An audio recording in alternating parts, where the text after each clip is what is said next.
1932 आधारित स्थानीय नियोजन नीति को लेकर फिर से एक बार सत्ता पक्ष और विपक्ष एक दूसरे पर हमलावर नजर आ रहे हैं। राज्यपाल के द्वारा बीते दिनों 1932 आधारित स्थानीय नियोजन नीति विधेयक वापस किए जाने के बाद जहां सत्ता पक्ष पशुपेश में है, वहीं रामगढ़ विधानसभा उपचुनाव को लेकर नियोजन नीति का मुद्दा विपक्ष लगातार भुनाने में लगा हुआ है। इन सब के बीच मुख्यमंत्री हेमंत सोरेन ने नियोजन नीति को लेकर अपना ऑडियो संदेश जारी किया है। रिकॉर्डेड कॉल में वे सवाल करते हैं, हम हाईकोर्ट के फैसले को सुप्रीम कोर्ट में चुनौती दें या जब तक 1932 के खतियान पर आधारित नियोजन नीति और पिछड़े वर्ग को 27% आरक्षण नीति के विषय को 9वीं अनुसूची में संरक्षण नहीं मिल जाता, तब तक के लिए 2016 से पहले की नियोजन नीति को बहाल करते हुए नियुक्ति प्रक्रिया को आगे बढ़ाएं? क्या पूर्व की नियोजन नीति के आधार पर भी नियुक्ति प्रक्रिया शुरू की जाए? अपना उत्तर हाँ या नहीं में दें। तो हम उच्च न्यायालय के निर्णय को सुप्रीम कोर्ट में चुनौती दें या जब तक 1932 की खतियान आधारित नियोजन नीति एवं पिछड़े वर्गों को 27% के विषय को 9वीं अनुसूची का संरक्षण नहीं मिल जाता, तब तक के लिए 2016 से पहले की नियोजन नीति को बहाल करते हुए नियुक्ति प्रक्रिया को आगे बढ़ा सकते हैं। क्या हमें पूर्व की नियोजन नीति के आधार पर नियुक्ति प्रक्रिया प्रारंभ कर देनी चाहिए?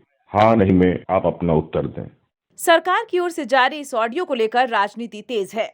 बीजेपी के प्रदेश मीडिया प्रभारी शिवपूजन पाठक ने कहा कि हेमंत सरकार सिर्फ युवाओं को छलने का काम कर रही है।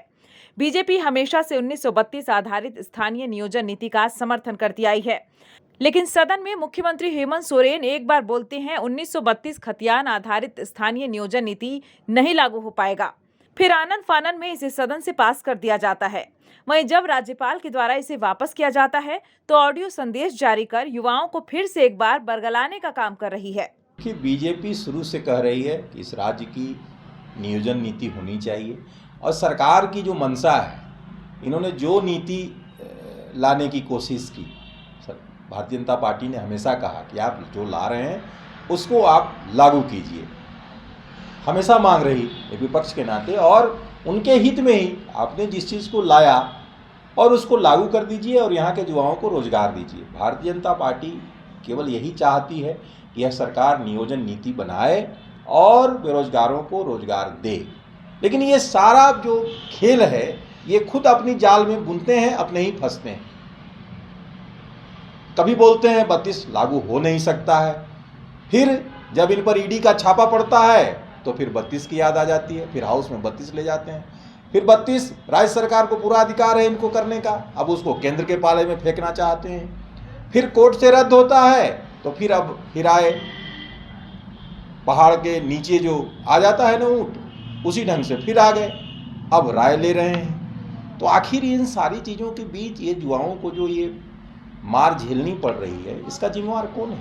ये राज्य सरकार युवाओं को एकदम सता करके मार रही है। वहीं झारखंड कांग्रेस के प्रदेश प्रवक्ता राजीव रंजन ने कहा कि बीजेपी के द्वारा ही नियोजन नीति को रद्द करवाने का काम किया जा रहा है। दूसरे राज्य के बीजेपी कार्यकर्ता के द्वारा कोर्ट में PIL दर्ज करवाया जाता है। बीजेपी ने इतने लंबे काल से शासन किया, लेकिन अभी तक युवाओं के लिए नियोजन नीति नहीं बना पाई थी। जब हेमंत सरकार युवाओं के लिए नियोजन नीति बनाने का काम करती है, तब विपक्ष अड़ंगा डालने का काम कर रहा है। आज भी किस अभियान में लगे हुए हैं? रोजगार के नाम पर लोगों को ठगने के लिए, गुमराह करने के लिए, नौजवानों को गुमराह करके हम किस प्रकार से इस राज्य में अराजकता का वातावरण करें, उनको फिर से आंदोलित करके उनको फिर कानूनी पचड़ों में उलझाने का काम करें। आप देखें कि इस सरकार ने नियोजन नीति जब लाया तो किस प्रकार से पिछले दरवाजे से कोर्ट का सहारा लेकर के जिन 20 लोगों ने याचिका दाखिल की, उसमें कौन लोग थे? ये साजिशकर्ता कौन लोग थे जो नहीं चाहते कि यहाँ के मूलवासी, यहाँ के आदिवासियों को उनका हक मिले? आज फिर से वही लोग सक्रिय हैं।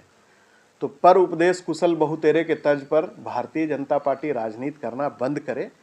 हम चाहते हैं कि इस विषय का निदान अस्थायी तौर पर हो, इसलिए हम ये प्रयास कर रहे हैं और बहुत जल्द इसका फलाफल भी मिलेगा। न्यूज़ विंग के लिए रांची से मनीष झा की रिपोर्ट। इस नए साल में भी हमारा साथ होगा, दिलों में वही विश्वास होगा, है हमारा वादा, अब बनाए इंडिया को मजबूत ज्यादा। Wish you all a very happy new year.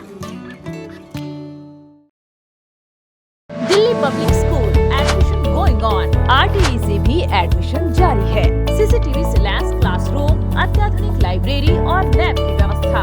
योग्य शिक्षक, म्यूजिक टीचर संवारेंगे आपके बच्चों का भविष्य। गर्ल्स बॉयज के लिए हॉस्टल, RO के जरिए पेयजल समेत तमाम मूलभूत सुविधा। तो जल्द कराएं अपने बच्चों का एडमिशन। Delhi public school.